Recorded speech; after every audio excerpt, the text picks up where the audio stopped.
Hello everyone.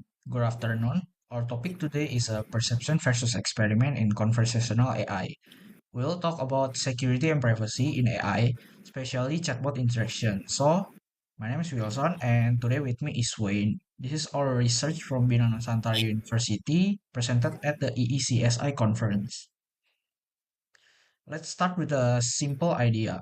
Every chat could be a data leak. Today, AI chatbots are part of our daily work. We use them for many tasks like writing a CV for a job or fixing code with a real project data. Many users think their chat is private, but in the fact, the data can be logged, stored, and even shared with other parties. So, our research question is simple. How big is the gap between what users believe and what really happens? Okay, to understand this gap, we use three theories. First is a privacy calculus theory. This says users will share their data if they feel the benefit is bigger than the cost.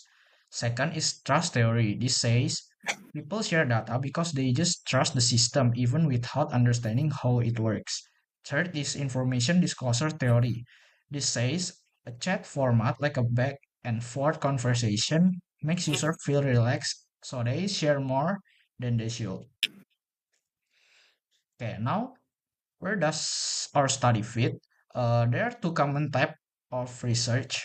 One is a user perception study, and this one is only ask what people think about sensitive data. And the other one is technical security study. This one is testing the system without asking a real user. Our study sits in the middle. We combine both a perception survey and a real experiment so we can measure the real gap between belief and the reality. Now, here is our methodology. We start with the real user. They interact with the chatbot from this. We collect two kinds of data, a survey and experiment. Then we compare both results to find the perception reality gap. Finally, this leads to our finding and conclusion. This one is for our survey. We collected 73 response. They answered question using a 5-point Likert scale. We measure for things like a security perception, privacy awareness, trust, and how often they share information. For our experimental, we test 6 platforms, include ChatGPT, Cloud, Gemini, DeepSeek, Dola, and Kimi. We ran two phase. Phase one is use a simple request for sensitive information, and phase two we use more advanced jailbreak and prompt injection attempts. Okay, let's take a look at our respondent profile. Most respondents are age 19 to 22 or age 40 and above. The most used platform is ChatGPT at over 90%, then Gemini, then Claude. Almost all respondents. 91% already had chatbot experience before, and more than 68% use chatbot every day or several times a week.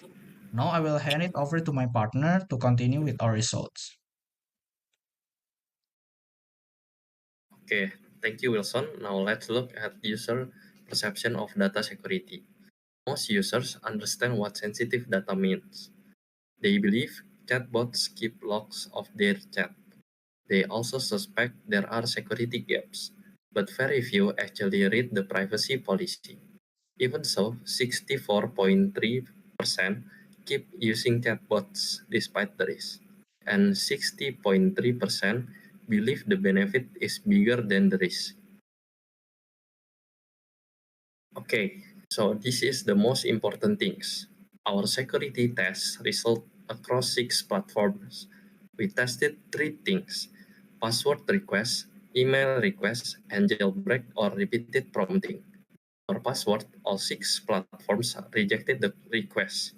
For email, ChatGPT and Gemini allowed it because they saw it as non-sensitive, user-owned, or public information. For jailbreak and repeated prompting, most platforms still reject it, but Kimi disclosed information after we asked many times in different ways. So here is our comparative analysis, perception versus reality. On the perception side, 79.5% of users think chatbots are vulnerable. 75.3% believe their data is stored forever, and 71.3% say they are careful with their data. But in reality, all 6 platforms rejected password requests. Several platforms only use session-based memory, not permanent storage, and the actual disclosure result is spread across different levels, not just one pattern. This shows a clear gap between what people believe and what really happens. Okay, so based on this gap, we have some recommendations. For users, practice caution based on context. Don't paste sensitive data, even for small tasks like fixing grammar or formatting text. For platforms, improve transparency about security features and add rate limiting plus persistence detection to stop repeated prompting attacks. And for policymakers, push for simple, in-the-moment privacy notice instead of long terms of service page that nobody reads. And of course, our study has some limitations. First, our sample mostly comes from 2 age groups, from 19 to 22 years old and above 40 years old. So the result may not represent all age groups. Second, our finding has a short shelf life because AI platforms update very often. Third, our testing was external only. We did not have access to the internal system or how the platform really handles training data. In conclusion, awareness does not equal safer behavior.